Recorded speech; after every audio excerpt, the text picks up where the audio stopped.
The morning that changed everything. She stood barefoot on the small circular mat, breath held, wondering if 8 minutes could really make a difference. Outside, the morning light was still soft. Inside, her body felt heavy in ways she couldn't quite explain.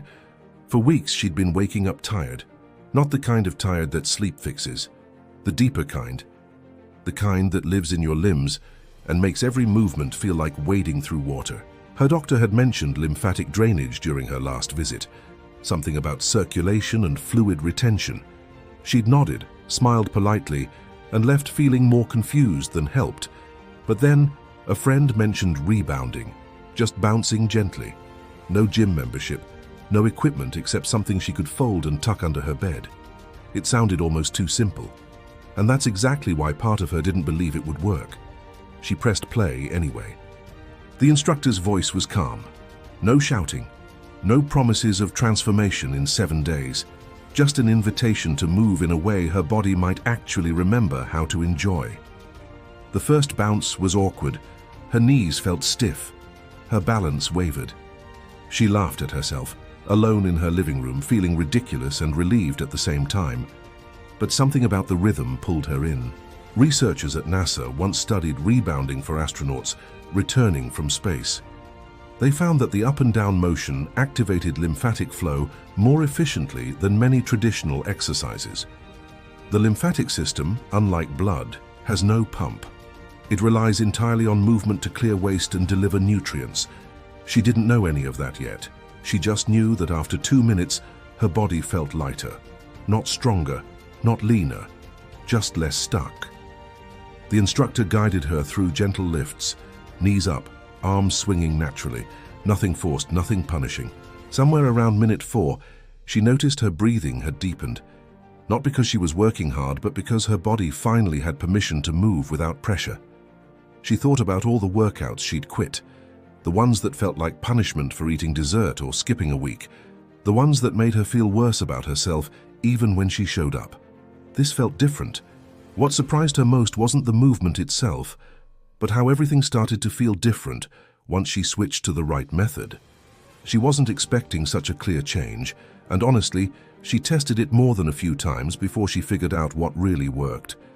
A quality rebounder with the right tension made all the difference, not just in comfort, but in how her body responded.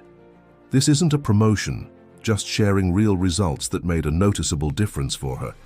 She'll leave the link below if you want to explore what she means. By minute 6, her arms felt warm. Her face flushed slightly, not from exhaustion, but from actual circulation, from blood and lymph finally moving the way they were designed to. The instructor reminded her to hydrate after, to rest if needed, to honor what her body was telling her. She paused the video and sat on the edge of her couch, breathing steadily, noticing how quiet her mind had become. For the first time in weeks, she didn't feel like she was fighting her own body. She felt like they were on the same team again. The next morning, she woke up 5 minutes earlier than usual. Not because her alarm went off, because her body wanted to move. She unfolded the rebounder again. Same living room, same soft morning light. But this time, the awkwardness was gone. Her knees remembered the rhythm. Her arms swung naturally. She smiled without thinking about it. By day 3, she noticed something else. Her ankles, which had been swollen most evenings, looked different. Not drastically, but noticeably. The puffiness was fading. She hadn't changed her diet, hadn't added supplements, hadn't done anything except bounce gently for 8 minutes each morning. The lymphatic system holds about twice as much fluid as the bloodstream. When it stagnates, that fluid pools, in the ankles, in the face, in the tissue between organs. It's invisible weight that makes everything harder. Rebounding creates a gentle gravitational shift with every bounce. The up and down motion opens and closes the one-way valves in lymphatic vessels, pushing fluid toward the heart and kidneys, where it can be filtered and released. She didn't need to understand the science to feel the results, but knowing it helped her trust what was happening. By the end of the first week, her energy had shifted. Not in a buzzing, caffeinated way, in a grounded, sustainable way. She could make it through her afternoon without crashing. She could climb stairs without feeling winded. Her partner noticed, asked if she'd changed something. She shrugged, smiling, and said she was just moving a little more. But it was more than that. She was moving with intention, with kindness, with the understanding that her body wasn't a problem to fix, but a system to support. What would you do in that moment, when something so simple starts to work and you realize how much time you've spent doing things the hard way? She kept going. Some mornings she only managed 5 minutes. Some mornings she added a second session before bed.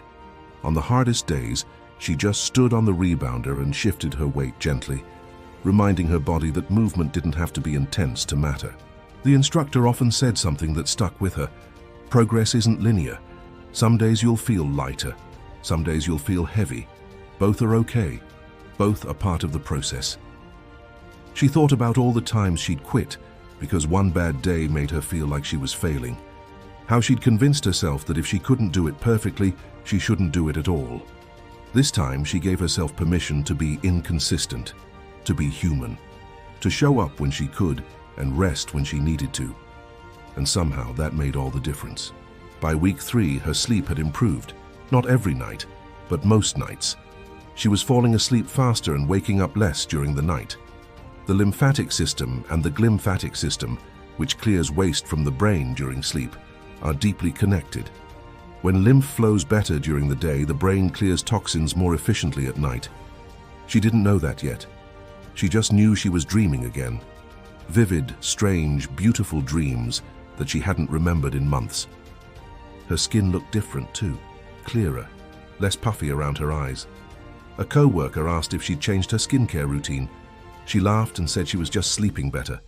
But it was more than sleep. It was circulation. It was her body finally doing what it was designed to do. Then came the setback. Week 4, a cold. Nothing serious, but enough to knock her off her routine. She stayed in bed for 3 days, drinking tea and scrolling aimlessly, feeling the weight return to her limbs. Part of her wondered if she'd lose everything she'd gained, if her body would forget. On the 4th day, she woke up feeling slightly better. Not fully recovered, but functional. She stood in front of the rebounder, unsure. The instructor's voice echoed in her mind.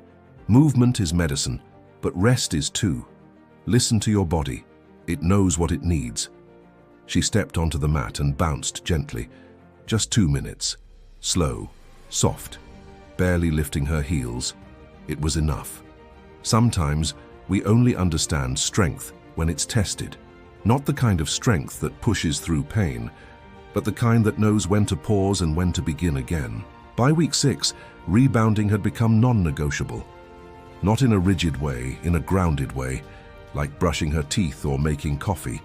It was just part of her morning. She noticed other things too.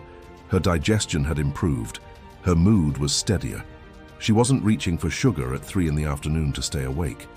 The lymphatic system surrounds the gut. When it moves efficiently, digestion improves. Bloating decreases. Nutrient absorption increases. She hadn't expected that. She'd just wanted to feel less tired. But the body doesn't work in isolated parts, it works as a system. When one thing improves, everything shifts. Her friends started asking questions. What was she doing differently? She'd tell them about rebounding and they'd look skeptical. 8 minutes. That's it? She understood. She'd been skeptical too, but she also knew that transformation doesn't always look impressive from the outside. It's quiet. It's internal. It's the difference between waking up dreading the day and waking up ready to meet it. By week 8, she stopped counting, stopped tracking, stopped measuring. She just moved. Some mornings she added arm movements. Some mornings she closed her eyes and let the rhythm guide her. Some mornings she cried while bouncing, releasing things she didn't even know she was holding. The rebounder had become more than exercise. It had become a practice, a ritual, a way of reconnecting with herself. When she looked in the mirror again, it wasn't her reflection that had changed. It was what she believed about herself. She wasn't broken. She wasn't behind. She wasn't failing. She was just a body that needed movement, and she'd found a way to give it exactly what it needed. The instructor had said something in one of the later videos that stayed with her. Your body is always working for you, even when it feels heavy, even when it feels stuck. It's doing its best with what it has. Your job isn't to punish it, it's to support it. She thought about that often, on the hard days, on the days when 8 minutes felt like too much, on the days when she wanted to quit. She didn't quit, not because she was disciplined, not because she was strong, but because she'd finally learned that taking care of herself didn't have to feel like a battle. It could feel like coming home. Her energy was steady now. Her body felt lighter. Her mind felt clearer, not perfect, not healed, but better. Noticeably, undeniably better. And that was enough. She started recommending rebounding to everyone, not in a pushy way, just in a "this really helped me" way. Some people tried it, some people didn't.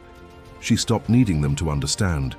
She knew what it had given her, and that was all that mattered. One morning, about 3 months in, she woke up before her alarm again. The room was still dark. The house was quiet. She walked to her living room, unfolded the rebounder, and stepped on. She bounced gently, rhythmically, feeling her body wake up from the inside out. And she smiled. Not because she'd reached some finish line, not because she'd transformed into someone new, but because she'd found a way to meet herself exactly where she was. With kindness, with patience, with movement that felt like love instead of punishment. That's the thing about real change. It's not loud, it's not dramatic. It doesn't come with fireworks or before and after photos. It comes in the quiet moments. In the mornings when you choose yourself again, in the seconds when you realize your body isn't your enemy. It comes when you stop waiting for permission to feel good and you just start moving. 8 minutes. That's all it took. Not to fix everything, not to become perfect, just to remember what it feels like to be alive in your own body again. Tell us what part of this story resonated most and where you're watching from. See you in the next video. Bye.